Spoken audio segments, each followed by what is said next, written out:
Hoovians, hop in your TARDISes. You're listening to another episode of Doctor Huh? Hey, is the doctor gonna buy Rose a new phone or what? Two of them? Two of them. This is a Doctor Who podcast where you watch Doctor Who in random order. That's the premise. Yeah. I'm Jordan and I can't hear you because I've got my earpods in. I'm Mr. S. I forgot we do nicknames, so that's all I could do. This week we're talking about Series 2, Episode 6, Age of Steel, written by Tom McRae, and directed by Graham Harper. Graham Harper. Jordan! What? Oh my god. Why'd you yell at me? Why'd you yell at me? I got excited, and you're gonna get excited. This is our 100th episode. Because it's time. Sam, Stats Corner. Oh, shit, I love stats and I love numbers. Are you gonna talk about how overrepresented Season 2 or Series 2 is in our podcast? Because I feel like we're always here. No, worse. Uh-oh. Oh, God. This is our first run of 4 episodes. Oh, God, that's so uninteresting. Well, hold on. I know what it is then. So it was this one. It was The Idiot's Lantern, one of our least favorite episodes, I think. It's definitely up there for me. And then, what is it? Doomsday and the one after that? Army of Ghosts and then Doomsday. But yeah. That can't be. They went to fucking Little Flagtown and then Rose, they went to Little Flagston and they helped get people's faces back from an evil TV monster, and then Rose found out she was gonna die. That was His name is Mark Gatiss, but she's like, "Oh, we solved racism and sexism." I can't wait to go to the future and see that it's still gone. I can't wait to go home, and everything will be. Oh, they're ghosts now. That's exactly what happened. Okay. I'm so sad that my friend and ex-boyfriend Mickey is gone. I guess I'll go to the 1950s. I guess I'll go watch TV. I hope I don't die soon. What a week it's been for Rose Tyler. This is the second part of a 2-part episode that involves them going to a parallel world, which we saw that parallel world in Doomsday. It's Pete's famous world. It's Pete's world where Pete is alive and Jackie's dead, but she isn't dead in this one. It's Pete's world. Pete's just living in it. And also, the Cybermen are here, which we also knew that because they came through from Pete's world. He mentioned that in the episode. So basically, we know everything. I'm gonna be real with you, I didn't watch the episode because I was so clear of the plot from Army of Ghosts that I didn't even bother. Yeah. There was one thing in this episode that had been alluded to in Doomsday that I really did not anticipate, which was seeing parallel universe Jackie become a fucking Cyberman. That sucked. I didn't think that was going to happen. This episode actually kind of, not like it didn't, so it was a good episode, but it kind of sucked, capital S sucked to watch. Yeah. I mean, we knew that she was dead, so when we saw her in this episode, I was like, yeah, usually, well, she's not going to die in the Idiot's Lantern, I tell you that. I'm gonna be honest, when Peter Tyler said my wife is dead, I assumed, many years ago, or an accident. I didn't think it was we would watch her get turned into a Cyberman. Yeah, imagine if this episode, she's alive at the end of it, and then when they meet him again in Doomsday, she's like, my wife's dead. Rose is like, wait, why? Oh, I just opened my phone and Taskmaster started playing. Did you hear that? No, I didn't. Okay. I'm so bored of this podcast that I'm watching a TV show on the side. What did you think of this episode? I liked it. It's got everything from this like Rusty Davies era of Doctor Who. It's got everything I like. It's got good Doctor, good Rose. Mickey was good in this one, which was surprising. He was having fun with the lads. He was good twice in this one. If you like Mickey, I've got good news for you. There's a new character in town. His name is Ricky, and he's this like is Mickey, really funny because you have mentioned the running joke where the Doctor, in an act of disrespect, refuses to remember his name and always calls him Ricky. But nobody forgets Mickey's name more than I do. Because I'm always calling him Ricky. I don't know that I've seen that on the show, though. Well, you saw that he's called Ricky here. Yeah, I don't know that Which I've seen the Doctor call him Ricky, but I like... have seen when he is called Ricky. I think that this is a payoff to a running joke of the Doctor's always calling him Ricky as a sign of, like... You gotta love a payoff to a running joke that you've heard about.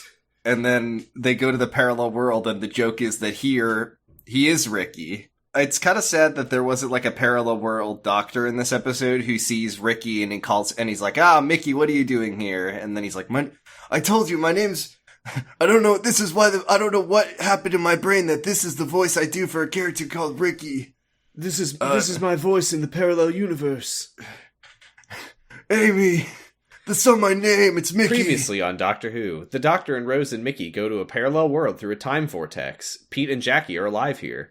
Mickey number 2, who is actually named Ricky, we will find out, arrests Mickey number 1, who is actually named Mickey, we will find out. The Doctor and Rose try to surrender to the Cybermen, along with Mickey and Pete and Jake. Hey, remember Jake?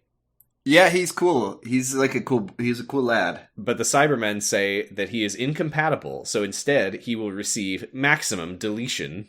And then the episode ends with, like, oh yeah, all the Cybermen are... I love when this happened. This is, like, my favorite thing that happens. The episode begins. No, I'm saying the episode ends with the Doctor surrounded by Cybermen that are going to delete him. Episode, yeah. And then this episode begins with the Doctor pulling out a question mark that blasts all... It blasts all of the Cybermen's asses, and they all die immediately. Yeah, classic Doctor Who cliffhanger. It's like, how's he gonna get out of this one? Dun, dun, dun. Next episode starts. Well, it looks like I've killed all the Cybermen. Problem solved, but don't worry, because his Cyberman killing device has to recharge for 4 hours. The only thing that would have been better than this is if the Doctor had simply ducked and made all the Cybermen shoot each other. That would have worked. They all run out to, they all, like, they're all, like, outside. They're at some kind of mansion, and all the people are, like, all of the, cool agents that we'll learn are from the group called the Preachers are dressed in, like, one of them is dressed, like, is it somebody dressed as a maid? Is Rose dressed as a maid? I think maybe they went uncover at, like, a hitman party, and, the Doctor was wearing a tux, and Rose was dressed as, like, a cleaning lady or something. Anyway, they're all outside now, and Peter needs to go back for his wife, but the Doctor says that she has to be dead so that Rose's mom in the parallel world can get a cool new husband who's her old husband. This is the second time that we've brought up Hitman when Pete is around. Maybe this is just his fate. What was the first time? What are you talking about? It was in Father's Day when Agent 47 ran him over with his car. We have to fix the timeline by engineering Pete's death. Yeah. Anyway, they get into a van with some lady who we will learn later is named Mrs. Moore, Morris, and we will learn even more later is not named Mrs. Moore. It's a very cool code name. Yeah, and they escape. But don't worry, it's not actually your mom, Rose. It's just a lady who looks like her. Yeah, we see alternate universe Jackie sneaking around. She's trying like not all to fancy get killed by the Cybermen. Yeah, she's not wearing. This is how you know this is not our Jackie, because she's wearing, like, a nice dress and her hair's all done. She's not, like, wearing a super cool sweatsuit and, like, shopping for a new coffee table. This is not the Jackie. I don't give a shit about this Jackie. Right. This Jackie has 1,000 coffee tables locked up in a room where no one can touch them. This Jackie has invented the adamantite unbreakable coffee table, and that's where all of her money comes from. So Mean Mickey asks the No, Doctor... No, he's Mean Mickey. He's Epic Ricky. He's Epic Ricky.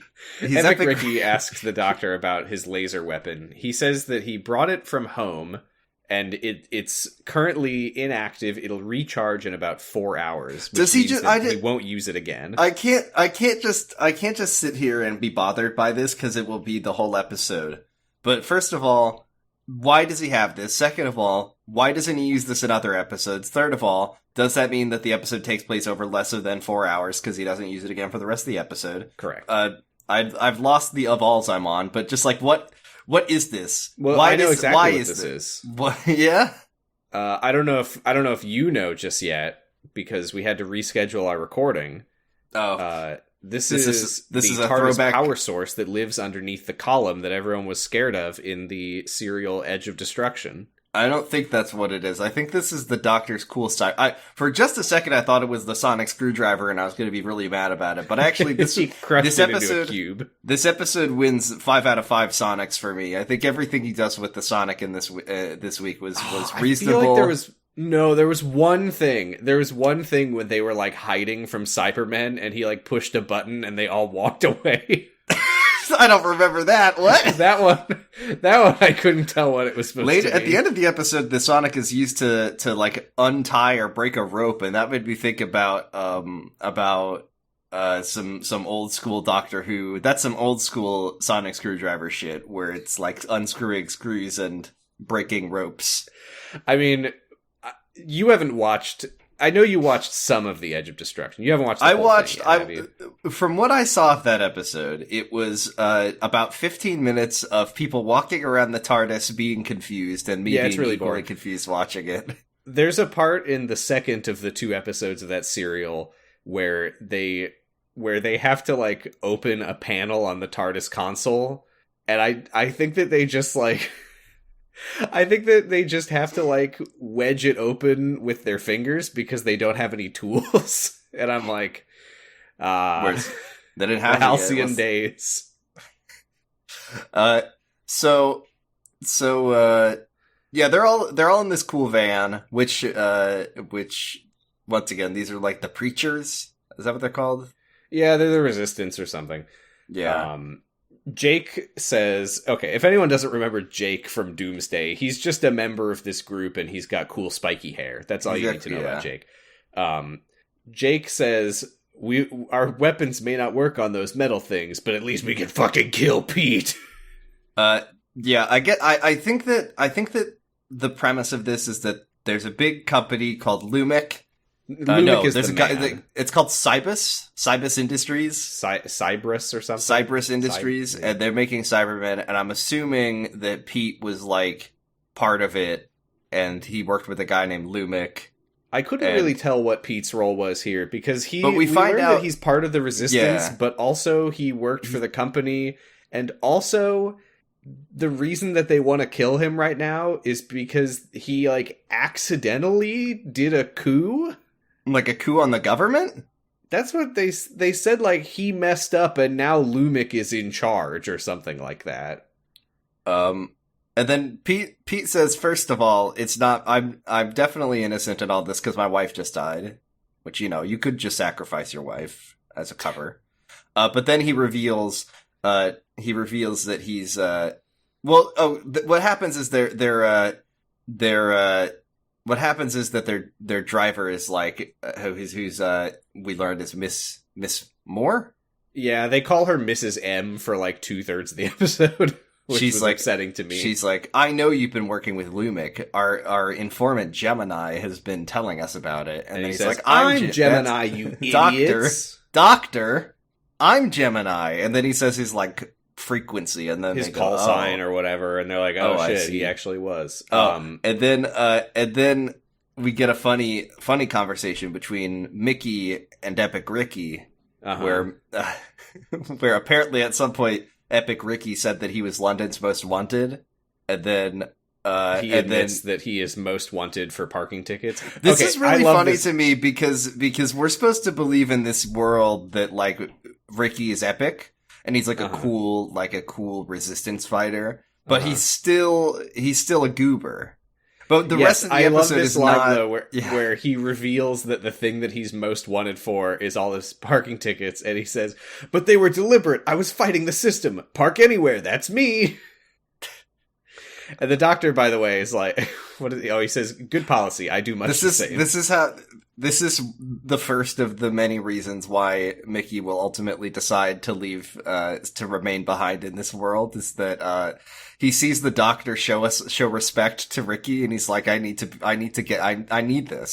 Mm-hmm. I need the Doctor to respect me, so I will also start parking anywhere I want. Rose introduces herself, and Pete do you think says, that there's Rose, been a situation where like someone is having a heart attack in their apartment and the paramedics can't get to them because Ricky parked his fucking car in the spot that... Well, that's how he fights the system, is that he parks in the fire lane in front of the home of rich villains.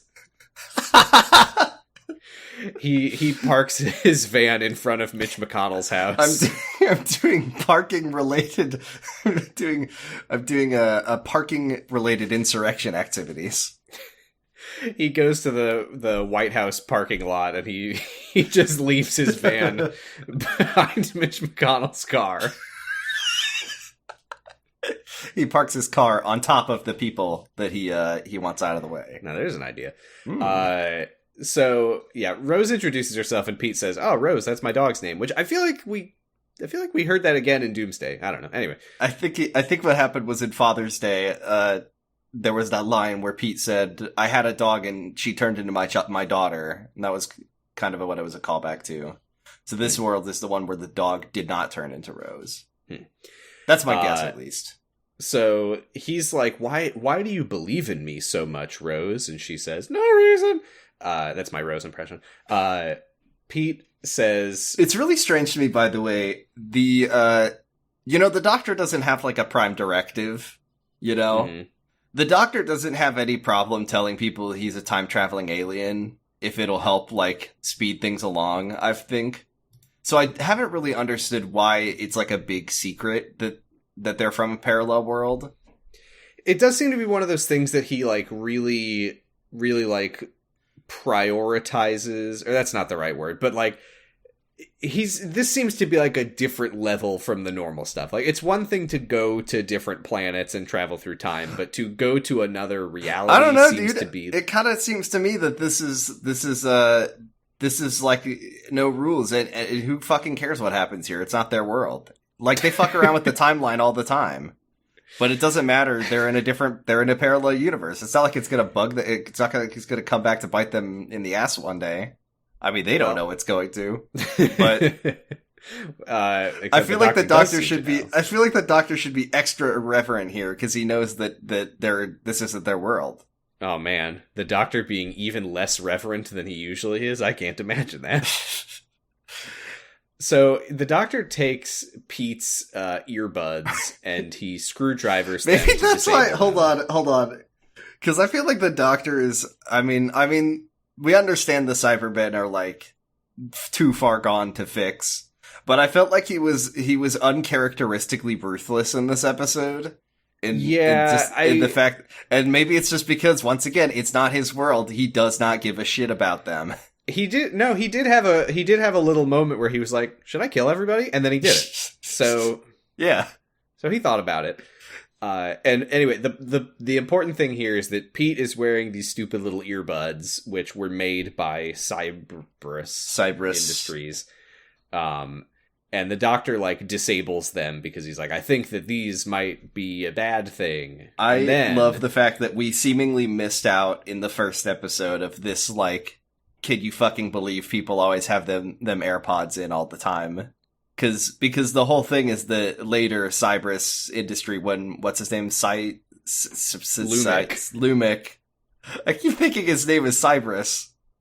When Lumic wants to enact his evil plan, he takes advantage of the fact that all these people got their AirPods in.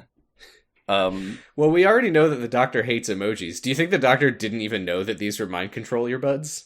He just hates Give them. me those things. Fuck your AirPods. This was paying attention to the people that you're talking to. I was actually thinking about this episode was made in, I don't know when it was made, but it was in the 2000s, I think. And this is like 2006 or 7. This is like way before AirPods. This is back when headphones had wires on them. So this is like so somebody watched this episode, saw the AirPods that make you lose your free will and become a Cyberman, and then they said, I've got an idea. What if these, but they didn't do that. This is 2006, I have confirmed. This was the episode, just like how cell phones were inspired by the communicators from Star Trek. AirPods were inspired by these things. Yeah, and Elon Musk's Cybertruck was inspired by the Cybermen. He said, what if this was a truck? Elon Musk's personality was inspired by the Cybermen. I don't think that's true. I think the Cybermen have way more rational thought than Elon Musk. So we get a cut to Lumic. I've installed my emotional inhibitor to make sure that I can be the best CEO there can be. Stop. Strange. Charm. Beauty. We are recording this just a day after Elon Musk tweeted the different types of quarks that there are. You know, by the time this episode comes out, he'll have done at least 3 other tweets like that, so it's fine. I'm not even on Twitter anymore. I'm really upset that math. Interesting. He's looking into this. It's like Kyle XY. What is time? Elon Musk is going to tweet 1 zigga zigga 7 zigga zigga. Okay, so we're with Lumic. We find out that Lumic is the he's like sick, dying, disabled, unclear. They say that he's sick and he's dying, and he's also old. He's very old. He's also, I think, thank you to friend of the show, Discord user Cum Genius, I believe it was, who pointed out the guy who plays Lumic is like most famous for playing a very silly, dumb goober character from classic British sitcom Only Fools and Horses. It's like if this was an American episode of Doctor Who, it'd be like if Lumic was played by Jason Alexander, it's like George Costanza. Anyway, he wants humans to be upgraded. I want to say I love the dialogue in this scene because he's like talking to some Cybermen and just sort of like trying to understand them, and he's like, "How do you feel?" And they go, "Nothing." And he says, "What are you thinking?" And they go, "About how humans need to be upgraded." That was apparently the Cybermen in this world, because we got this in Doomsday as well, is that they're just funny. They just have good, they have a comedy chip in them as well as an emotional inhibitor. And then this is when Lumic like pulls the big switch that turns all the people with their ear pods into zombies. Yeah, they all get like mind controlled by their ear pods, and they all start walking to the factory to get cybered, and Jackie is one of them because everyone's got the ear pods.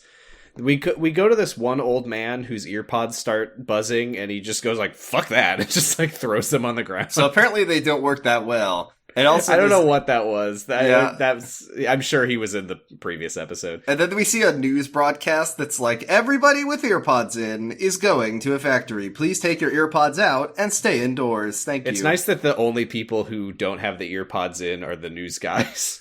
I mean, it's people. Is this like, people who are older and don't care about these fucking AirPods that all these kids have in? I don't know.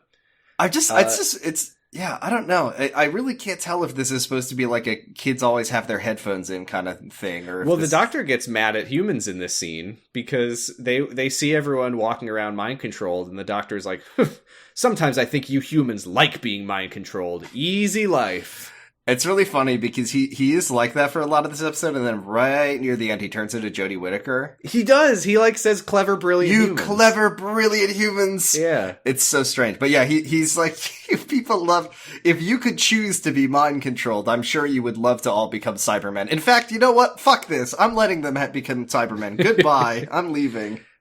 Pete, this is where Pete gives them a little bit of an explanation on who Lumic is and says, he's old, he's sick, he's dying, and he thought that becoming a robot man might be the key to eternal life. He thought the key to its eternal life is recreating classic 1960s Doctor Who villain, the Cyberman, in his world. Rose says that she has seen Cybermen before, and I think she says something about like in a museum. I thought she was talking, and she said in somebody's museum, and I was like wondering. Oh, do you think that's episode 2 where they watch the end of the universe? No. I'm sure there's going to be a part where they go to like a museum with the Doctor Who memorabilia. But I was wondering if she was talking about like the Doctor Who conspiracy theorist had a little like museum of Doctor Who artifacts. Oh. I don't think that's what it is, but she apparently has seen a Cyberman head before. Yeah.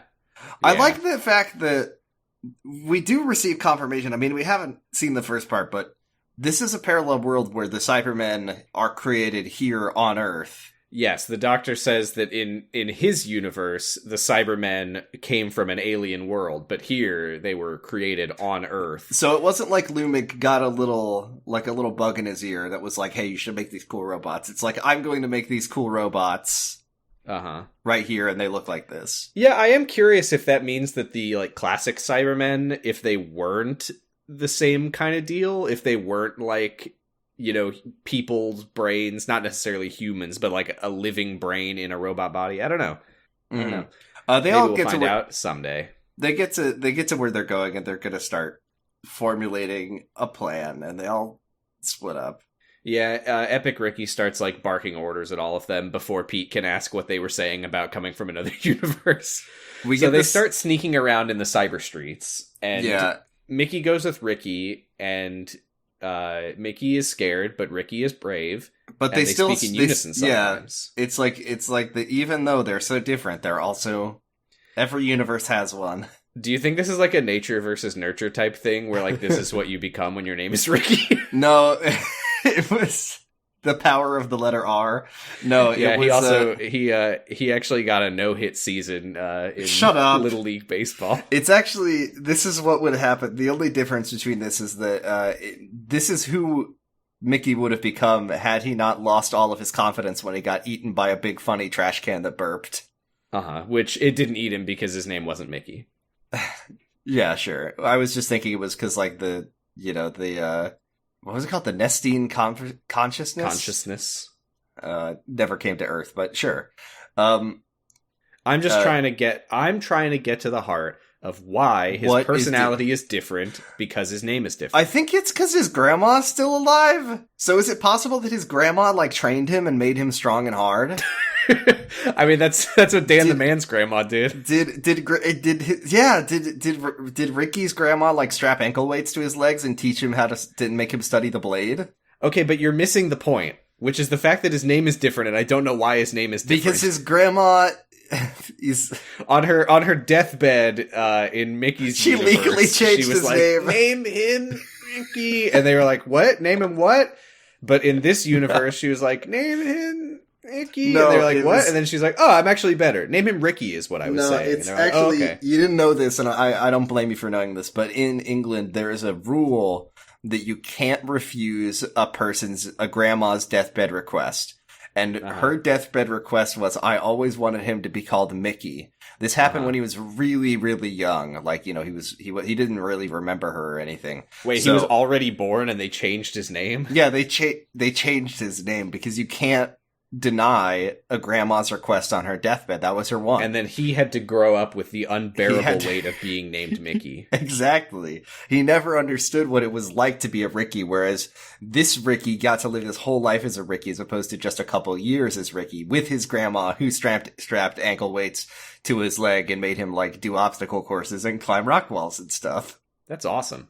So Epic Ricky tells Nice Mickey that he's like, well, you can't be that bad if you got friends like the Doctor and Rose. And then all the Cybermen stomp over and they split up and run. I love watching the Cybermen walk around so much. They do good. Like whoever's in there is doing a good job they all walk in unison like robots, and I love it. I'm just gonna skip ahead a little bit to the part where Epic Ricky gets caught by the Cybermen and Nice Mickey watches as he is killed. Is that all? Is it nothing else happening that we need to? No, I just wanted to clarify. I just wanted to get that out there that this Epic Ricky is dead. If only there was another Mickey who could take up the mantle of being Epic Ricky.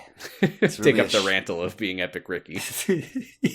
As Ricky lays dying, Mickey runs over, he grabs his body, he's fading, and he says, I want you to take this. And he pulls the R off of his own name. Well, no, he carves off the last 2/3 of the M. He pulls out his driver's license and he fucking erases it. He says, you need to become the Ricky. Also, for this joke to work, it has to be a lowercase m. Anyway, so... That was the other thing that Mickey's grandma requested on her deathbed. She said, call him Mickey. Also... Importantly, Lowercase n. with a lowercase. No wonder he grew up so weak and spineless. So meanwhile, okay, this is the part where Pete, Rose, the Doctor, and Mrs. Moore are hiding from the Cybermen behind some, like, boxes or something. And the Cybermen, like, stomp over. And the Doctor pulls out his sonic screwdriver and pushes a button, and they all just turn and walk away. Do you think it made, like, a really smelly smell? I would be surprised if the Cybermen had noses. They have a central nervous system. Sure, but they don't have noses. Not where you can see. Okay, but what? Don't you think being able to smell would be an advantage for a cyber being? No. What? Where do they have them, Jordan? I'm not telling. Where do the Cybermen's noses live? That's a very personal question. And I'm not... This is like, okay...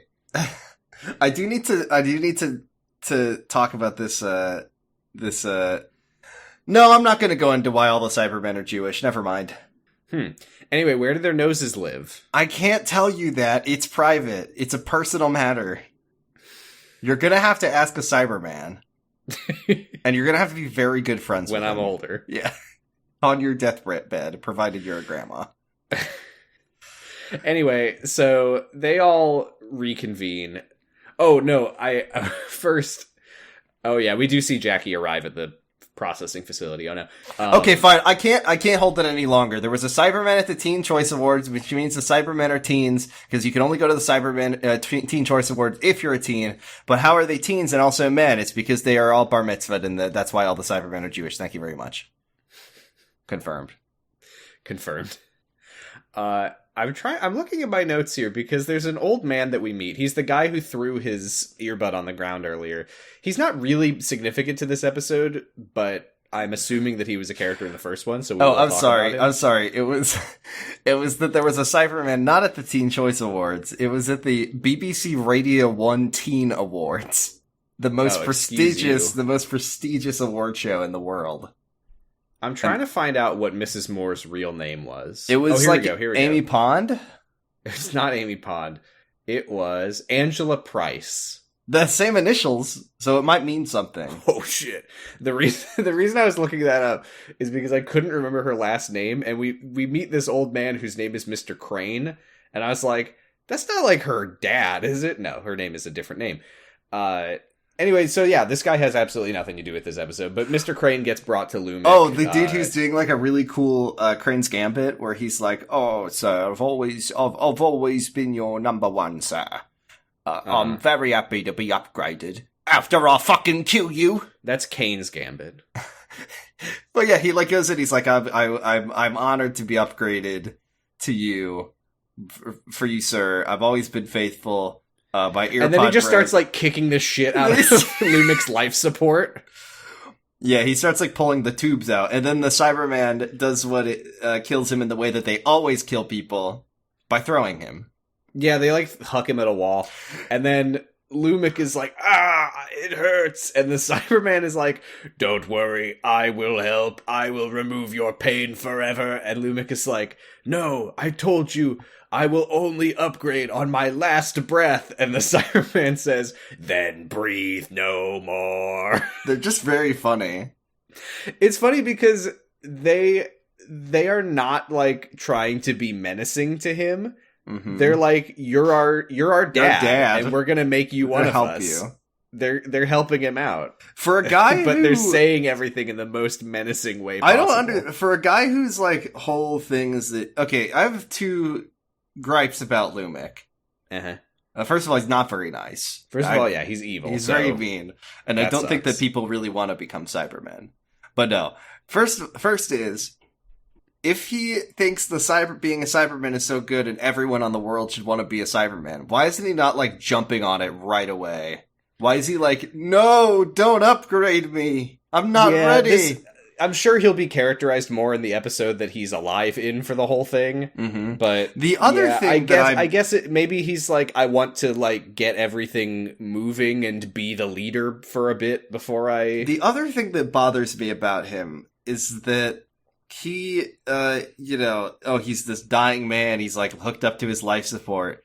And then when they eventually reveal his cyber design, he's also like in a chair hooked up to a bunch of tubes and wires. And I just don't understand. It's a different chair. It's like a bigger chair. It's like they gave him a bigger, cooler life support chair, even though they made, like, why? Couldn't they just make him have a huge abs and huge pecs? But his big cyber chair, when we see him as a Cyberman later, is not like he just gets up and walks away from it. Yeah, so like, were they just kind of reminding him of his roots? Like, what it's his cyber throne, but his cyber throne is like it's like a big oxygen tank and a wheelchair. They're like, for you, sir, we made sure you could not survive outside this chair just the way you wanted.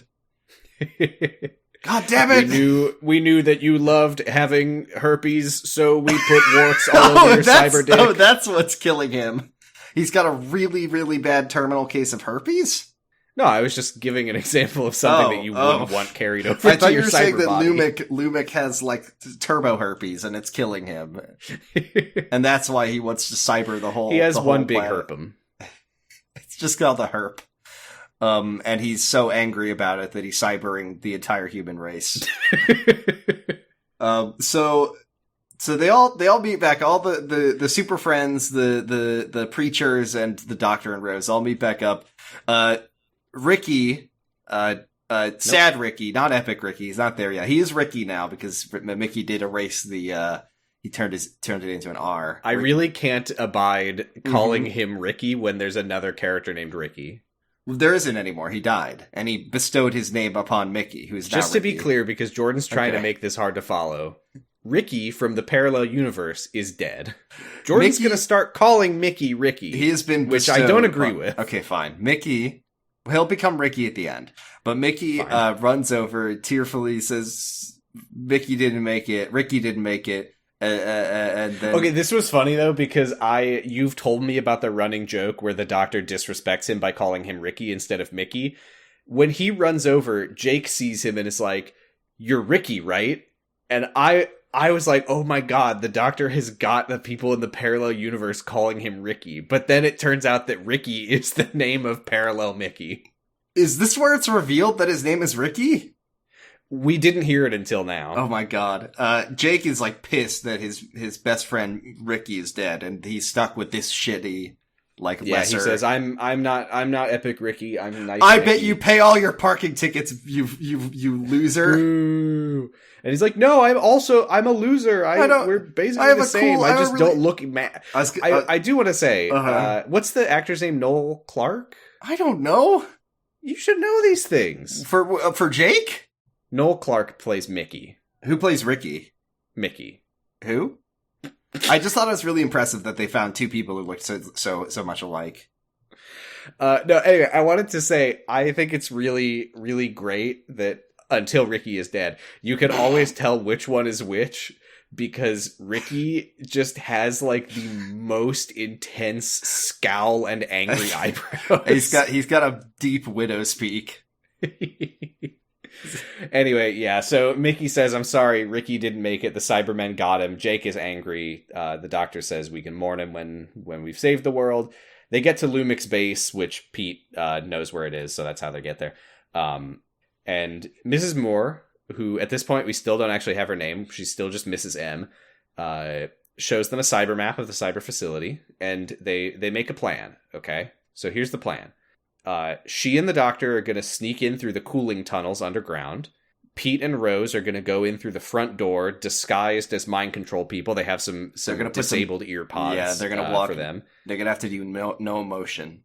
To look for Jackie. Mm-hmm. What? Yeah. And then Mickey and Jake, sorry, Ricky's dead, are gonna go find the transmitter that has the earpod signal. Yeah, which is it's like on top of the Zeppelin on the roof or something like that. Yeah. I love Lumic has an evil villain Zeppelin. It's his most coolest quality. Also, a couple other things about the scene. Number one, I like that Mrs. Moore is like this nice mom type lady, but she's also like the I was gonna say she's like the Q of this world. Then I remembered that like calling someone Q is a very different thing now in this era. But yeah, she is like the Q of she should be Mrs. Q. She makes all the cool gadgets and isn't M also a James Bond thing? Yeah, she's like the one who's in charge though. Q is the gadget guy. But she like was a self-taught gadgeteer. Yeah, we find out later that she like worked at Cyber Company. But like her job had nothing to do with making cool gadgets. She literally yeah, they were like, we need a tech whiz, and she's like, well, I worked at Cyber Company, and they're like, perfect. And she's like, wait, I was in HR, and they're like, that's fine. Also, I don't feel like, and I apologize, I'm not a cooling tunnel evil base expert, but I would feel like the cooling tunnel, something that is a cooling tunnel, would either be because it is full of some kind of coolant, or it is a tunnel for which heat can escape and not be where they vent incredibly hot all the heat air or and not fluids. a perfectly person-sized tunnel that takes you right to the control room. Well, not only is it not full of either hot air / metal or water, freezing cold coolant, what it is full of Cybermen. Is Cybermen. Why they put them in the cooling maybe tunnels? Maybe the Cybermen have big fans and they're waving the big fans I was going to say around. maybe the process of cybering someone, like the metal gets really hot and they leave them down here to cool. Oh no, it's just that they're waving big fans. We're going to have to sneak in on the cooling rack.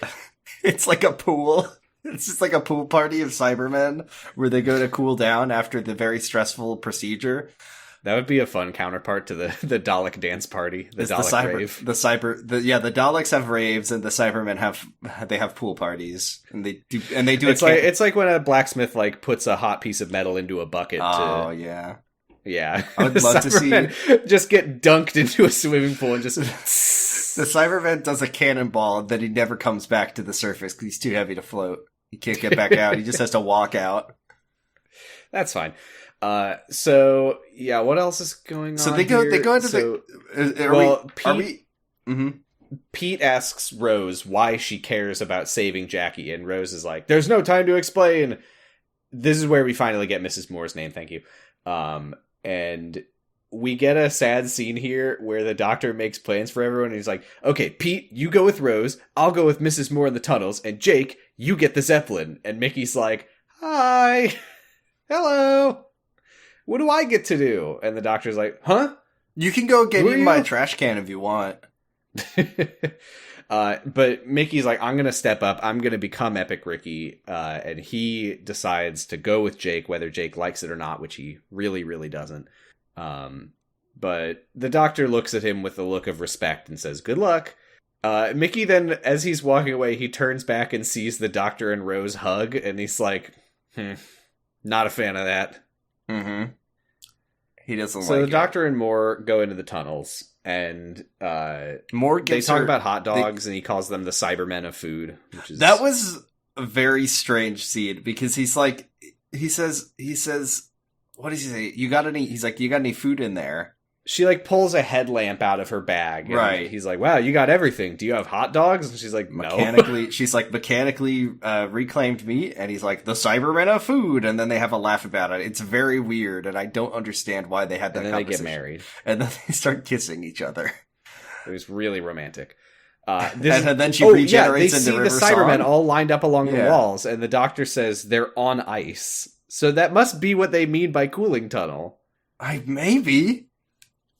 But I just feel like you would do better with like a cooling air or water. There's nothing cooler than a tunnel. Rather than just a long hallway of boiling hot Cybermen standing there. Yeah, the part where the doctor like taps on it to see if it's turned on and then burns his hand really badly. Yeah. We then cut to Pete and Rose. Pete? Yeah, I almost said Peter. Pete and Rose pop their AirPods in and then they balk with no emotion. Have you ever played Inside? I know what you're talking about, but I haven't played it myself. I like that they sneak in the line and they pretend to be mind controlled. There are two ways that conversation could have gone. Either, have you ever played Inside? No. Well, there's this thing in Inside that this is like that. Or, have you ever played Inside? Yes. Okay, moving on. You're wrong, Jordan, because we actually had the secret third option. No. Okay, moving on. The point is, there was nowhere that conversation could have gone. I knew that when I started talking. You started saying the words and you're like, wait, why am I, what does this, have you ever stood in line at a store? Well, have you? Have you ever been, Jonathan Frakes voice, have you ever been to Disneyland? Now we're cutting to, this part's wild. We're on Roof Boys now with Mickey and Jake, and they're Roof Boys with Mickey and Jake. It's my favorite prank show. And they're gonna do a prank right just here. Push people off of the roofs. No, they wave smelling salts, reverse smelling salts in front of their face. They've got sleeping salts. This is so, because Jake is like, 2 guards, let's fucking kill them. And Mickey's like, wait, don't kill them, otherwise we're just as bad as the Cybermen. I don't think so. And Jake is I like, don't know about that. Fine. This is like, not to keep comparing to video games, but this is like the beginning of Deus Ex Human Revolution, when Seraph, or whatever his name is like, do you want a gun of kill or a gun of sleep? And you're like, I guess I'll have the gun of sleep. It does the same thing, but I don't kill anybody. Jake is like, ugh, fine, we'll use these things. And he pulls out these little bottles, and he says that they're like smelling salts that Moore made, but they're like better than smelling salts. And they just like step behind the guards and just put the bottles near their noses, and they just immediately pass out. It's like, why were you gonna kill them? I love that Jake had these and was like, I guess he just has the bloodlust in him. I guess he just wanted to do murder. He just wanted to kill them. And then they go the blip. Okay, now we cut back to the cool tunnels. And we get Mrs. Oh, maybe we misheard. Maybe it was just the cool tunnels. Yeah, Mrs. Moore shares her backstory, which was she worked at Cybus, and then she read a file. Oh yeah, Cybus, that's the name. She read a file on her computer, and then the next day, people started showing up at her door. I guess it was like My Secret Plans. She left digital fingerprints on it. My Secret Plan, step 1. She signed the guest book. My Secret Plan, step 1. Turn everyone into Cybermen. Step 2. There is no step 2. And then she read that, and then people started showing up at her house. So she faked her death, started calling herself Mrs. Moore, and then learned how to make cool gadgets? Yeah, I guess so. They were like, oh, they needed a tech expert, so I learned. I learned how to do cool gadgets. Yeah, because I think she says that she was just an ordinary office worker. Like, she wasn't making Cybermen. No, she was just like, had access to all of Lumic's secret files. Yeah, she does specifically say that she had to learn to be a tech expert, but now she's inventing new types of smelling salts. Yeah, so then the Cybermen start waking up because they are sufficiently cool. They're like, feels great.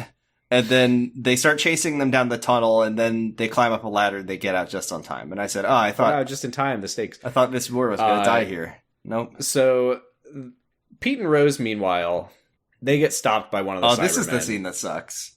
And it's good, but it sucks. We see that I was losing it at this. Because they're supposed to be pretending to be mind controlled, and it turns out that this won't really matter. But one of the Cybermen is like, wait here, the chamber is full. And Pete, like, leans forward to Rose and is like, you doing okay? And she's like, no. And I'm like, shut the fuck up! I need to talk about the cybering process, because we see this horrible, we see these, like, killing floors of, like... We saw, like, a silhouette of it in Army of Ghosts, I think. But I just want to point out, so there's these big, like, overhead machines that have, like, rotating saw, rotating knife, rotating flamethrower, rotating saw, and then... It's very literally the suicide booth from Futurama. And then at the end of the process, a Cyberman helmet comes out. So I guess what happens is it chops you up into cubes, and then it puts a Cyberman helmet on your cubified dead body. And then they put you in a cooling tunnel to cool off. and then I guess a Cyberman just steps off the factory line and says, I'm here. Well, in this case, a Cyberman steps off the factory line and says, I am Jackie. Where's my coffee table? Yeah, a Cyberman stomps over to the two of them and is like, you are Peter Tyler. I recognize you. My name was Jacqueline Tyler. And then they're like, oh god. Oh, and then the Cybermen, recognize, or they're like, I love this line because the Jackie Cyberman says to the other Cybermen, he worked with Cybus Industries to create our species. He will be rewarded by force. they're gonna make him into an extra cool one with a nose. Which is, it's the same thing that they're doing with Lumic, is it's like, we're gonna help you out by slicing you open real good. You're gonna love it. It feels great. So they take him to cyber control. We will let your bones breathe. See? Yeah. That's what those knives are. Not for long. Not for long. They put it, but it's like, it like helps you kind of get through the process, because you get really happy at first, and then they put you in the cyber body. So the Cybermen drag them away. Pete is wondering if it might be possible to somehow save Jackie still. But then they they turn around to see which one is Jackie, but they all look the same. She's the one wearing the sweatsuit. They let her keep it. There's a funny joke here that doesn't actually happen yet, but it gets paid off later when Mickey and Jake are looking for the transmitter controls in the blimp, and Jake is like, I don't know, man. I don't know what they look like. Maybe they'll have transmitter controls in huge letters. And like 5 minutes later, when we see them, they actually do just have transmitter controls in huge letters. They see a Cyberman that's not turned on, and then Mickey says he does the same thing the Doctor does. He bonks its head to see if it's awake, and he says, "Nope, this one must be for display. This will never wake up for display. This one will never wake up. This one's a fucking Skyrim mannequin. What are this you one will talking definitely about? never wake up. Let me pour myself a big bowl of cereal to say that again." He will never menace me. And then the Doctor and Moore get caught by a Cyberman, and Moore throws a bomb that kills Cybermen at it, and it dies. Yeah, it's a great line. I mean, it's not really, but it's a funny line when one of the Cybermen catches them and says, "You are not upgraded," and she says, "Upgrade this," and throws a bomb at it. And then the Doctor... She says it's like an electromagnetic bomb. The Doctor does I loved David Tennant's line read here when he, in the most delighted voice, after she throws that electromagnetic bomb, goes, "What the hell was that thing?" He was excited. It was enriching for him. It's good. Then they do a cyber autopsy, and this part's nasty. He opens up its little Cybus Industry logo on the cyber chest. It is pretty funny that the Cybermen have a logo on the front. They've got the cool S on their chest. And he takes it off, and then he reaches in and pulls the nervous system out. It's just got nerves in there. And then they find... It looks like very heavily boiled, unbrothed ramen noodles. Oh, yeah. I can see what you mean there. Yeah, it does look like ramen. That's what your nerves look like in your body, Sam. Didn't you know? Get him out! Get him out! Take those nerves out! Let him breathe. Gross. And then he finds the emotional inhibitor chip, which is like the secret sauce that makes it work. But unfortunately, it's the thing that Elon Musk killed all those monkeys with. Man, I can't wait for Elon to cyber himself. He's gonna be... That'll be cool. He probably does all the time. I don't want to think about Elon Musk anymore today. I've already thought about him 3 or 4 times. And then this part sucks, is that we find out that Mrs. Moore's electromagnetic bomb disabled the emotional inhibitor chip. It did land directly on the part of the Cyberman's chest that's underneath. And then it's like the Cyberman wakes up, and she says her name is Sally, and she asks where her... Phelan. And she's like, "He can't see me, not the night before the wedding." "Where is Gareth? It's unlucky for him to see me the night before." And the doctor says, "Okay, go to sleep," and disables her brain with the screwdriver. And then he's like, "Okay, well now I know what we've got to do. She didn't die for nothing." He does say Sally hasn't died for nothing, because all now we have to do is expose all these people to the most horrifying revelation of that is so horrible that it makes them die. And that's how we will solve this problem. He says there must be a code to disable the inhibitors. If we broadcast that code to the Cybermen, it will kill them. And then he wonders, can we do that? And Moore says, yes. And he goes, well, all right.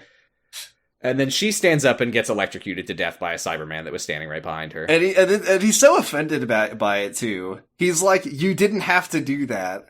Yeah. Doctor, they're like evil cyber robots.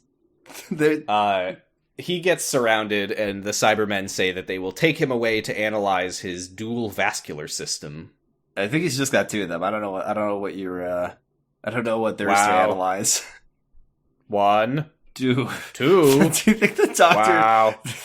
The doctor just has really, really, really high blood pressure. Maybe that. Never seen anything like it. That's amazing. Wait, I've got this stethoscope, and there's a heartbeat. Wait, wow, holy shit! I have discovered emotion. This rules. I am no longer sad to be Cyber. That's how they save the day without having all the Cybermen kill themselves. They show off the doctor's cool Check hearts. this shit out, everybody. We go back to Lumic's evil villain Zeppelin. Yeah, we just cut to them standing at a big thing that says transmitter controls, which is very funny. And then Mickey reveals that he knows how to hack computers. Okay, we saw him Googling in the first episode. Oh, okay. He was really good at it. For the people who write Doctor Who, if you know how to use a computer, you probably know how to bypass someone's password. All the people who review Doctor Who were really impressed at this part. Yeah. Yep. Anyway, you're not going to believe this. He starts hacking, and the Cyberman that was just for display. It was Cyberman the whole time. It turns out that's actually Cyberman. I can't wait for the episode where they're like, "Oh, we're in a warehouse full of weeping angels, but don't worry, this one's just a statue of an angel, a weeping statue of an angel, just for decoration." Oh no! Oh, look, it's one of the costumes that the Sea Devils wore on Doctor Who. Oh no! There's a guy in it. Whoa! It's just a display Dalek. Finally, one that's not trying to exterminate me. Oh. So I like this moment where the Doctor is taken to the cyber control where Pete and Rose are, and he's like very sarcastically just talking out loud, and he's like, "Oh man, I've been captured. Oh well, that's okay. Pete and Rose are still out there. They can rescue me. Oh, never mind." I love when I love when David Tennant Doctor gets to be an annoying asshole. Like, for some reason, when he does it, I'm like laughing and clapping. But when Matt Smith Doctor does it, I'm like, make this guy shut the fuck up, please. Please stop. Well, it's a double standard, I guess. Double standard. Yeah. Yeah, the Cybermen see our double standard, and they are cured if their Cybermanism because they just like to see two of anything. Rose tells the Doctor that Jackie's dead, and he says, "I don't care. It's not our universe. Nothing happened. Nothing here matters." Oh wait, no. I think at some point he actually does say to Rose, "She's not your mother." Yeah. Just another. I can't remember if that's another dead woman. And then the Doctor's like, "Where is Lumic?" And then the Cybermen come out presenting our cyber controller, Cyber Dad, and he's in a big chair. And he comes out in this giant metal chair, and he goes, "This is the age of steel." And we all say, "Oh." Jake compliments Mickey on his epic computer skills and says, "You're starting to seem like sort of an epic Mickey." This is the beginning of their romance. Then the Cyberman comes at them, but Mickey has an idea. And he waits. This is some video game This is some fucking fighting Bane in a Batman video game bullshit. Yeah, the Cyberman drinks some Bane toxin and charges at him. But yeah, he dodges out of the way. The Cyberman punches the transmitter controls and destroys them, which he doesn't destroy the transmitter. He destroys the controls. So one would think that just means the transmitter can't be stuck on forever. But everyone it turns out it does everyone disable wakes the transmitter. Up and they go, and then they run out. Yeah, they all run away. And the Cybermen let them. Just watch them run away. They don't even do anything. Well, I mean, it's from their perspective, these people, I don't know. They just made their choice. They don't want to be Cybermen. They're a little disappointed in the Cybermen. Man. I thought I was going to get some new friends. The Doctor hears everyone start screaming and says, "Aha, Jake and Mickey have succeeded." And Lumic says, "That doesn't matter. I've got factories ready on every continent. Even Antarctica." And then at that moment, Mickey starts watching through the security camera that he's hacked into. And they see everyone there except for Moore, and they don't seem to notice, and they never comment on it. Yeah, I don't think Moore is mentioned. Oh, they mention her once because they say they need someone. The Doctor at the end has to tell them Moore died, and Jake's like, "Oh." Someone tasks the Doctor tasks somebody with finding Moore's children, and I don't remember which character it was. I think it's Jake. Probably. But anyway, Lumic says that he's going to make everyone good in cyber, and the Doctor gets mad. He says, what about imagination? And then, what about good? And then as he's doing this, you can see him slowly morphing into Jodie. At first, he's like, haven't you ever experienced pain and sadness? And he's like, yeah, it's what makes you human. Or Time feelings are what make people... The world, it would never be cool without ordinary, stupid, brilliant humans. 7 billion of them. And all of them lit. They're all part of my fam. And then he turns back into... He also calls him a clever man-ding. He does say that. Yeah, we got a clever count of 1. Yeah, he says the problem with Cybermen is that they can't advance. All they can do is just exist as they are forever. And I'd rather die than live a life without feelings. And Lumic says, okay, well, then I'll kill you. I've got good news for you, Doctor. You never will die because you're an immortal... you're an unkillable Time Lord, man. And Lumic says, well, I have an army. And the Doctor says, an army is nothing without ordinary people. And he looks up at the security camera and goes, there's nothing more powerful than the ordinary man, even if he's an idiot. Because even an idiot can use a computer and find the codes for the emotional inhibitor. Even an idiot knows how to look up binary 9 in the Lumic database. Isn't that what you said, Pete? And Pete's like, yeah, binary 9, that's right. And Mickey's like, oh shit. And then he's like, and then you can send it to my, and then any old. He just like changes the subject. He's just like, hey Rose, how's your phone doing? You got a cool phone? It's good. Can you take pictures off your phone and put them on your computer? And then this part's crazy is apparently,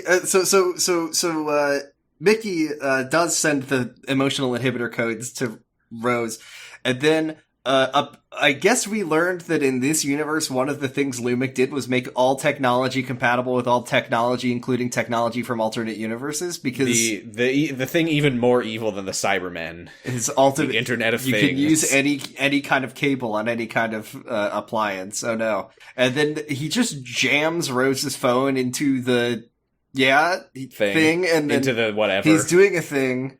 Shut up. And then all the Cybermen start screaming and looking at themselves in mirrors and exploding. The Doctor, he smirks and he says, checkmate, and he loves it. He like solemnly says like, I'm sorry. He solemnly says checkmate. And he smirks solemnly. And they start running away and escaping, and there is an extremely unintentionally hilarious shot as it's like something out of a Scooby-Doo cartoon, as they're like running through the facility that's like shaking from all the explosions and the cyber screams, and they stop and they open a door, and there's just like 50 Cybermen all exploding and screaming, and they just say nothing, close the door, and keep moving. I hate this. This isn't great. This doesn't feel nice. So Jake wants to leave and escape on their own. He wants to fly the blimp away to get to safety. But Mickey's like, no, we're not leaving the others behind. I've got to be a hero now. He grabs the wheel, and he calls Rose on her phone and says, get to the roof with everyone. And then this is the part that really surprised me, is that Cyber Lumic gets out of his big cyber chair, which he can do, and I didn't realize that. It was just a throne. It was only ever a throne. Yeah, it was just symbolic, I guess. Yeah. They all get to the roof, and Rose asks Mickey how he knows how to fly a blimp, and he says, PlayStation. God, I fucking love the blimp ace pilot for the PlayStation. You could probably fly a blimp in GTA 3. Oh yeah, probably. And then so Mickey lowers the emergency rope ladder. I love this part because it's not that it isn't just that he lowers the emergency rope. It's like, I have a plan, and then he presses the rope ladder button. How are we going to let them get into the blimp? I know. We'll push the button that opens the way that they can get into the blimp. I hope nobody bad climbs up the rope behind them. He's being very, like, smug and very cool because he's like, welcome to Mickey Smith Airlines, everybody. No, because he's doing it in a funny Southern American accent. Did he? Yes. It was very strange. It made me ask, are all pilots from the American South? He's like, welcome to Mickey Smith Airlines. Yeehaw! Oh yeah, I think he does say yeehaw. He's doing a bit, and I don't understand why. Did they not have pilots in England, Mickey? No, but I have a lot of respect for the bit. I do. So they're climbing up the rope ladder, but suddenly, oh no! Who could have seen this coming? It's the cyber controller, Mr. Lumic. He's dangling.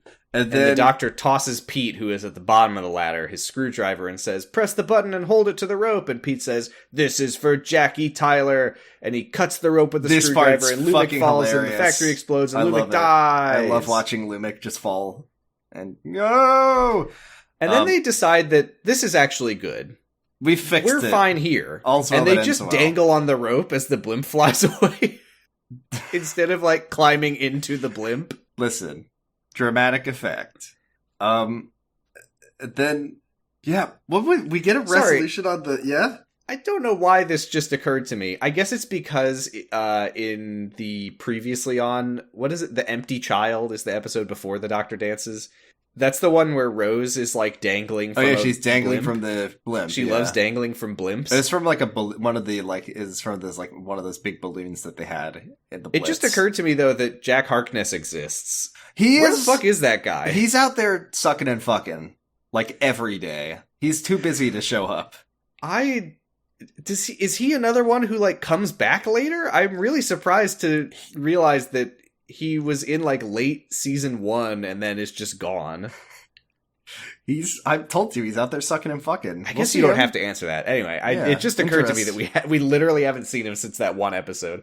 Anyway. They mentioned him, I think. We mentioned him every episode in our prayer, when we pray for him. But we haven't seen him, is my point. Anyway, this is what I was saying earlier, though. They get back to the TARDIS, and the Doctor takes that little laser crystal thing, and he, like, plugs it into the console, and the TARDIS powers back up. I need to recharge this for the next time I need to kill a bunch of Cybermen at the same time.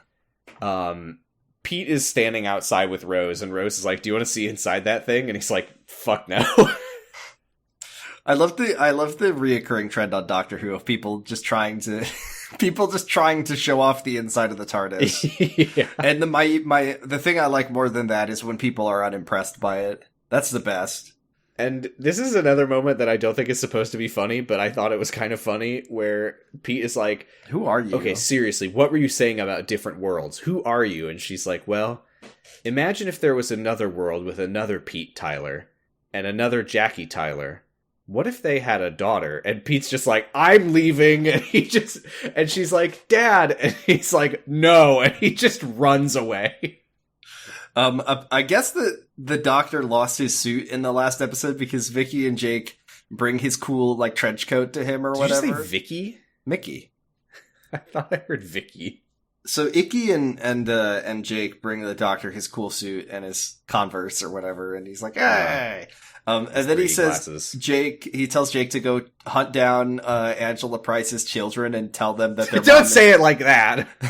Jake's like, "Okay, got it." He cocks his giant gun and runs. And wait, that's not. Wait a minute.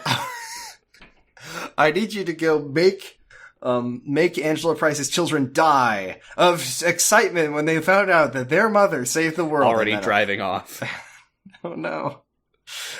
And then Mickey reveals that he's going to stay here. Okay, this is where I realized that the other Mickey was actually named Ricky, because he's like, "This world lost Ricky." I don't understand. I don't understand his logic here, because his world will now lose a Mickey. Yeah, nobody will fucking care. He literally says that he's got no friends. He's like, Ricky's old grandma's still alive here, and mine's dead. So I guess that's the one person. Like, I mean, the only person... I guess he has no other friends or family? The only person who cares about me was you, Rose, and you don't really like me that much, so I'm just... But yeah, I mean, it's understandable. He's like, my grandma is alive in this world. I can't just leave her alone now that Ricky... So I guess it was just the two of them, I guess. I guess so. And yeah, he says also people are going to have to fight the rest of the Cybermen, because there are still Cybermen and there are still cyber factories. I don't know how some of them survived. I guess just the most twisted, hardened Cybermen who don't care. I like it. I think this is fucking rules. But yeah, he's like, "I'll stay and fight the remaining Cybermen." Maybe it was the ones that were like still inactive, didn't get the code beamed to them or whatever. Sleeping. And this is unbelievable because, well, first, okay, I'll pull back from the thing that's unbelievable. So Rose is like, "But what if I need you?" And he's like, You don't. What are you talking about? You need somebody who knows how to play a PlayStation game? What are you talking this about? This is kind of sad because Mickey's like, you know, we had something, but it was a long time ago, and it's just gone now. Ever since I got eaten by that trash can, you stopped loving me. And Rose is like, well, we can come back and see you. And the doctor's like, nope. I do love when he says, once we leave, we can never come back. And it's all of 2 episodes until we see Mickey again. He didn't count on the Cybermen breaking reality. That wasn't even how Mickey got there, though. Wasn't it? No, it was because Pete became the president of the world and they were using the, like, rift as... They, like, made rift hoppers. We're gonna have to, when we get the Rise of the Cybermen, the episode before this, we're gonna have to really be on the lookout for how this guy ends up being the leader of the world. Because Mickey, I know we're never allowed, once you watch an episode, you're never ever allowed to go back and watch it again, as the other rule of this podcast. That's not true. I've rewatched Robot of Sherwood 100 times. I'm very disappointed that Miss Moore died, because I really would have liked it if she was the one who created the thing that lets you jump from universe to universe. Oh, well. Yeah, it's a shame. So yeah. Oh, no, I remember what it was. Sorry, it was that their universe had a Torchwood, but it went out of business. And they just went there and they found all of the stuff already pre-made for them. Yeah. God, that's dumb. So yeah, the doctor says I'm going to have to seal up the crack in time because it could destroy reality if I don't. Mickey shakes the doctor's hand. See you in 2 episodes. This is the part that I can't believe, is that the doctor just gives Mickey Rose's phone and says, "This has the code on it. Use it to shut down the factories." Rose doesn't need Rose a phone. is just standing in the background like, "That's fine. That's cool." And then he calls Ricky. I don't use my phone for anything. As a sign of respect, he says... Don't, like, write down the code or something. No, because just give him the phone. No, because it needs to be plugged into all of the universal technology compatible ports. Surely there are other phones. No, that's the only phone. And then he says, "Good luck, Mickey the idiot." No, "Good luck, Ricky the idiot," as a sign of respect, and he winks at him. And they get in the TARDIS. And then once again, this keeps happening. This keeps happening. Oh, well, first, Mickey says goodbye to Rose and, like, crying, and they're crying. And then, well, he's manly now, so he doesn't cry, but she does. He doesn't cry, says, "I don't give a shit about this." It's sweet and sad, except for the fact that they'll see each other again and that they're going to get married and have a kid or whatever. But no, and then he's like, "Oh, who would have thought, you and me growing up on the estates, that someday we'd be saying goodbye in a parallel universe?" Nobody could have seen this coming. He lied. God, everybody knew this. It's in their yearbook, most likely to break up while trapped in a parallel universe. Then Mickey says to Jake, "Check this shit out," as the TARDIS leaves. And it's another thing that I always love when they do this on Doctor Who. "Hey, watch this shit." Yeah, and Jake watches the TARDIS leave and he says, "That's awesome. I bet it's really famous and it'll run for 100 years. Rose gets home to the TARDIS appears in Jackie's apartment. She's just finished. I love this part. She like sees her mom and runs over and hugs her. She's like, "You're alive!" And Jackie's just like, "Where did you take her this time?" The TARDIS did park on top of the coffee table, obviously. The doctor just tells her, like, Mickey's gone, and we don't even get, like, a reaction from Jackie. He's just like, Mickey is not coming back. I'm still trying to wrap my head around the fact that this episode happens, then Idiot's Lantern, then Army of Ghosts. Because, so, they get here, everything's normal. Jackie's like, "Oh, where'd you go?" Then they said, "Okay, we're off on another adventure. We're going to the 50s to go see Elvis," or whatever it was. And then they got back... What, the next day? The next week? How long had they been out after going to try to go see Elvis and failing? And forget, and that's the realm of the prose and the audio dramas, is that we have no idea how many adventures they go on between this one and the next one. But they have a time machine. So this is the thing the doctor always says, is that you can do all the things you want and then just come back the next day, or that like, how long were they out that all of the ghosts of the earth came back? Anyway, it's very strange. Well, sometimes they don't come back immediately. By the way, because I mean, this isn't from Jackie. Do you think that from Jackie's perspective, Rose is like, "All right, we're heading out," and then 2 seconds later they come back and Rose is like, "Oh God." Yes, I do think that's what it's like. Oh, and by the way, the doctor says that Mickey has gone home, which does sound like Mickey died. It would be really funny, and I don't know if they ever do this, and we will never know because of the format of this podcast, but if I was making this show, I would say that the scene where they leave and the scene where they come back, Jackie should be sitting in the same spot wearing the same clothes, like she's like picking up her tea to drink it as they leave, and she's like putting it back down when they come back. That's how the show should work, and maybe it is, but we'll never know. But also, in that time, they took Mickey to the big farm where all the Mickeys of the universe get to run around. It is so wild that Jackie doesn't have any... She doesn't give a shit about this! We don't even get a we just see the Doctor say, like, he's gone home, and then we cut to... And then we cut with the Mickey-Jake romance, the romantic scene in their van where they're like, they have all this chemistry and they're gonna go liberate Paris together. Yeah, he says something like, I need you to know, Jake, just because Ricky and I have the same face doesn't mean I'm trying to replace him. We can fight the Cybermen in his name. And... He says, I didn't really get, this felt like maybe it was something that I didn't get. Or something. We're going to liberate Paris. He says like, oh, is there a cyber factory in Paris? And Jake says, probably. And they say, let's go liberate Paris. And he says, what, in a van? And Mickey says, nothing wrong with a van. One time I saved the universe in a big yellow truck. And they drive off, and that's the end of the episode. This is really good because Mickey gets a fresh start in a universe where nobody knows he got eaten by a big trash can. That's why he but everyone can still smell it on him.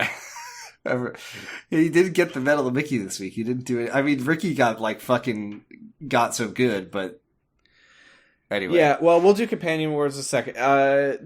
I thought this episode, without any context for the stuff with Lumic and Cybris or whatever, I liked this episode. I didn't love this episode, but I liked it. I like the Cybermen. I like Mickey. I'd say it's a B. Yeah, I was gonna say, where C is average, B is good, and A is great. This is a solid B. It's it's a middle of the road good Doctor Who episode, which I know sounds like a weird thing to say, but that's what it was. It's a good time, not an amazing time. Like, I don't think that I'm going to be thinking about this one later, but I enjoyed watching it. Yeah. It's time for the Companion Awards. Do we have any Companion Awards to give out? This is kind of an ensemble cast episode. There's a lot of characters in it, so it didn't feel like any one particular character had any moments to like really shine and like do a flip or I want to know what you think. I guess no, yeah, I keep, there's an instinct that I have that I need to restrain that would dilute the Danny Pink Award for 6 stunts, because I was like, could we make an argument that driving the blimp is a 6 stunt? No. But then I remember the 6 stunt was literally doing a double flip. It was doing a double flip over the big monster.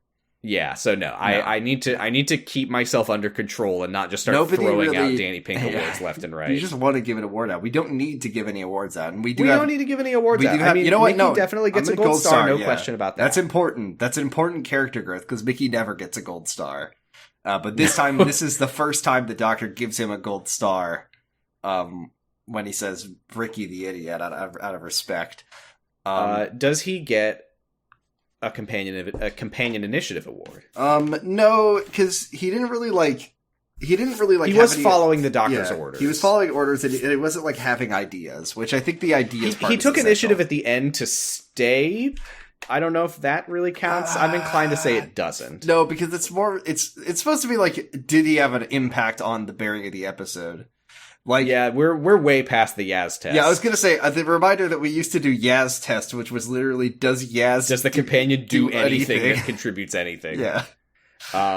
Yeah, I think, you know what though? I'm gonna give Mickey a second gold star. You get 2 gold stars from Mickey, but that's pretty much it. Nobody else really did. Sad to say, Rose really did. Rose failed the Yaz test in this episode. This was as passive as we've ever seen Rose, which is pretty surprising. It's a rare Rose Yaz test failure. Yeah. I think we need to bring the Yaz test back. It's an important part of part of the DNA of the... I can't remember. Can the Doctor win the Leela Cross? No, right? No. I think the only thing the Doctor... Mrs. Moore wins the Leela Cross. Yeah, she did kill a Cyberman. She blew a Cyberman up with a grenade. Yeah, Mrs. Moore gets a Leela Cross, for sure. She not only did she blow up a Cyberman with a grenade, she blew up a Cyberman with a grenade, turning off of the feature that allows it to not worry about the fact that it's a Cyberman, so it spent its last dying moments in, like, horror as it was... She tortured a Cyberman. She tortured a Cyberman as it died, yeah. Not on purpose, but she did do it. She did. Yeah, I think that's it. No one got... I mean, Jackie gets a Medal of Mickey. Uh-huh. What? No, she doesn't! Medal of Mickey is you get it for being, like, owned. Like, getting something, like, dying or having a horrible fate befall you does not give you a Medal of Mickey. It's like if maybe I'm unclear about what the Medal of Mickey is. The Medal of Mickey was in reference to, like, sucking shit. Like, you suck, and you get eaten by a big trash can that burps. I think I lost the plot on that. The Medal one. of That's Mickey is fine. not just like you die. It's like you get embarrassed. You get humiliated. Like if Jackie gets it for getting if Jackie like walked into a big toilet that flushed her down, that would give her the Medal of Mickey. But that happened off camera. Okay, I guess we could just make shit up. All right, now we need to ask the really important question: which doctor? I'm telling you, Sam, I need a bad one, and I feel like we're gonna get the highest percentage of really bad episodes by either wishing for Matt Smith or wishing for Jodie and hoping we get Flush. So I was gonna say, first of all, I still would like a Jodie Whittaker episode that sucks shit. I was looking at our stats, and I cannot believe how little we've seen of the Ponds. We don't see them very often. We've seen one good episode with the Ponds in it, and it was the Rebel Flesh, which was our second episode. Yeah. I don't want to see the Ponds, though, because that's firmly in the... Oh, I was going to say that Miss Moore takes her... I forgot to make this joke, but cast our minds back to when they're in the cooling tunnels, and Miss Moore pulls... Or the cool tunnels, and Miss Moore pulls out her backpack. So this episode is actually legally part of the backpack era. Thank you. Great. Which doctor, Jordan? Give me Jodie. I want Flux. Give me Jodie or give me Matt. You know why I need Flux is because if we don't see Flux, we're going to get all of it at the end of the podcast. Like, that's just the fate that's going to befall us. I know it. Well, here we go. I'm pushing the button. Let's go. Oh. It's Matt Smith. Oh, shit. Okay. Wait, I think this episode sucks. Really? It's the follow-up to Day of the Doctor, the time of the maybe Doctor. Oh, yeah, okay. I haven't seen this one yet. I was thinking about I think we're going to get our first regeneration. Is this the last episode with Matt Smith in it? I think this is the final Matt Smith episode. I was just thinking about how we've never seen a Doctor beef it before. Oh, yeah, this is the episode where Matt Smith... I see Peter Capaldi as the 12th Doctor. This is the episode that says Matt Smith gets kicked in the nuts so hard he turns into a different guy. Good reviews, a wistful swan song for Matt Smith. Are we gonna be sad when Matt Smith regenerates? Probably not. I don't think so because we barely fucking see it. We're gonna see him so many more times. I hope that like Peter Capaldi regenerates and he says some freak shit when he appears. Oh god, is this a long one? Oh no. How long is it? It's an hour. Okay, we can do an hour. It's an hour. We don't get it doesn't look like we have any like companions or anything. No, I was gonna say it doesn't look like we have any like little bonus things like how we had the Night of the Doctor or whatever. Oh, like any what are they called? Minisodes, websodes, webisodes. I'm surprised since Day of the Doctor had 2 or 3. Is Clara gonna be in this one? I don't know. Do you want me to check? Yeah. I do not see. Oh no, yeah. Yeah. How's she gonna feel? Yeah, of course she is. Yeah, she was the companion at the time. How is she gonna feel when her cool Tumblr sexy man regenerates into a weird old freak? She's gonna be so sad. She's gonna be so sad that she doesn't have a Tumblr sexy man to kiss her on the head anymore. Oh well. Actually, honestly, the really weird thing is that we've never actually seen a Dr. Clara episode like. I don't feel like we've seen Clara reciprocate, except for in the time where she was a different lady. Well, yeah, because the Bells of St. John, I think, is the only one that we've seen with like normal Matt Smith and Clara. I know. I mean, there was the Name of the Doctor, but that was like a Day of the Doctor. What am I saying? Yeah, we've seen several, but only like at the we've never had like a normal adventure. We have not had a normal mid-series adventure with the Doctor and Clara. I feel like we're adding more and more criteria. Please let this be a normal Doctor Who adventure. with Clara? No way! We didn't get any asks this week, but if you do have any questions, you can send them to our ask box on drhunt.tumblr.com, and we'll answer it on the show. Are you excited to watch The Time of the Doctor? Not really. Okay. Sorry. That's fine. I am. You want to see Matt Smith like get his head cut off? What do you think's gonna? Okay, here's the question. Here's the bit. What do you think's gonna happen? Well, yeah, because I mean, I assume we're gonna be dealing with the Trenzalore stuff. Oh God, I forgot about that. Do you think is this the episode where they're gonna like unwrite the regeneration rule? I thought it was he's get 12 lives. He gets 12 lives, not 13. So I guess Peter Capaldi gets the fixes the rule. How do you think you're dodging the question? Basically, I'm asking how does Matt Smith die on Eastwick? Is my question for you. Well, yeah, because I was gonna say, like, I've seen the clip of the first Doctor regenerating, and for all I could tell from the state of him, it looks like he might as well have just, like, fallen over and hit his head on the ground and died. We saw the War Doctor start to regenerate when he was just like, I'm very old. So maybe Matt Smith got really old in this one. And we saw Melody Pond she got shot by the Hitler. River Song when she got shot. So, like, yeah, I don't know. Like, if you get splattered like Majin Buu, does it all, like, come back together? This has been my question forever, is if you put the Doctor in a wood chipper, what happens? Well, we'll find out next week on The Time of the Doctor. That is the one where the Doctor gets put in the wood chipper. Yeah. Oh, wait, sorry. I actually, there was something on my screen. It says The Time of the Doctor to get put in a wood chipper. Finally, my scientific question will be answered. Roger Delgado shows up as the master, and he says, "It's finally time, the Doctor, to put you in a wood chipper." It would be so fucking good if listen, I like Tessa, she was fun. I think that we need to bring back mustache twirling. Wait, who? Tessa. No. Missy? Tessa. I made up a character. It's because I've been playing fucking... You're thinking of Iris Sagan. I'm thinking of Iris Sagan. No, I liked Missy. But I want them to bring back a fucking mustache twirling, tie Clara to the train tracks, pull a Scooby-Doo mask off of his head, master. Mm-hmm. We need that energy on the show. With the cape. One more question about The Time of the Doctor. Who do you think is going to be the next Doctor? Who do you think they're going to cast? I was thinking Diane Moore. Okay. Playing Philomena Kunk, playing the Doctor. Diane Morgan. You're thinking about Mrs. Moore. You're thinking about Angela Price, aka Mrs. Moore. Yeah. You're a mess right now. I'm not here. Problems. Help. My emotional inhibitor chip has been disabled. We are on Patreon at patreon.com/pottingbros, where $1 gets you all of our bonus content. We got premium episodes where we watch classic Doctor Who, which is a fun time. Our next episode, which we will have it soon. I think it'll be up a couple days after this one, if all goes according to plan. Keikaku. On the first Doctor's third ever serial, The Edge of Destruction is next. I tried to watch it, and then I had not slept well, and it was so fucking But then you boring. did sleep well when it put you the fuck to sleep.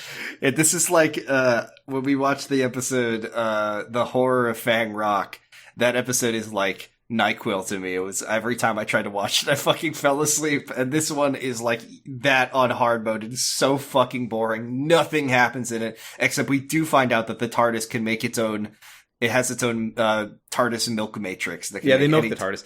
It also gets you a mildly special Discord role marking you as a friend of the show. $5 gets you a pretty special Discord role marking you as a companion of the show.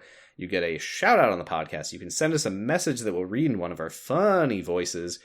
And $10 gets you an incredibly special Discord role marking you as an honorary member of House Me Sousa. You get a shout out on the podcast that we will clap at the time of that we say it when we say it. And you can listen to the podcast live while we record it, whenever the fuck that is. It's so hard to tell these days. Thank you to our $5 and $10 subscribers: Cassidy, JCH, Roy, Stephanie Bolding, Stephanie Karen, Violet Magician, and the honorary members of House Me Sousa, Destry Hawk, H. Cade, and Sauceworks. Woo! We have various no social, message. We have no message. We have various social media zones. We're on co-host at Dr. Huh. I'm on co-host at Positive Stress, and you can listen to my other podcast, Sounds About Light, where we have just started talking about Kingdom Hearts Dream Drop Distance. You can find us on drhuh.tumblr.com, and I'm also on Tumblr at Kiwami Breakfast. And we are on the Noise Space Podcast Network, Sam. Can you believe that? Wow! There's lots of great shows on Noise Space. You can listen to Diet Coke and Lilith's House of Snacks. Check out special grade snacks about Jujutsu Kaisen. Local service only about The Prisoner. Oh yeah, there's a new show about The Prisoner, the show that I only know about because of The Simpsons. With Patrick McGoogan. Oh Great. Yeah, he's like the guy who's on Columbo a lot. Oh, I was thinking of Patrick Troughton, aka the actor anonymously known as Pretzel. Also, I don't remember if I plugged it last time, but there's a new extra credit that I'm on. Ooh. On world building. Oh, that'll be fun. If you like hearing names of places and characters that have the letter X in them, you can either listen to Sounds About Life. I was just about to say, which podcast are you talking about? All right. Anything else? I think it's time to wrap up our podcast. Sam, the world has been saved. There will be no cyber. I mean, it didn't matter because we're in a parallel world, so it doesn't fucking matter what happens. But anyway, can we say the doctor's prayer, please? May your life flow like a river. May your day smell sweet as a rose. May your nights be calm and still as a pond. May you be as lucky as an ace in a game of blackjack. Harkness. May Dan the Nice Man smile nicely upon you. May Clara make a clever souffle. May the 12th Doctor leave Bill the hell alone. Please leave Bill alone. May the rest of the Doctors light your path through time. Excelsior! Doctor, bye! Doctor, bye!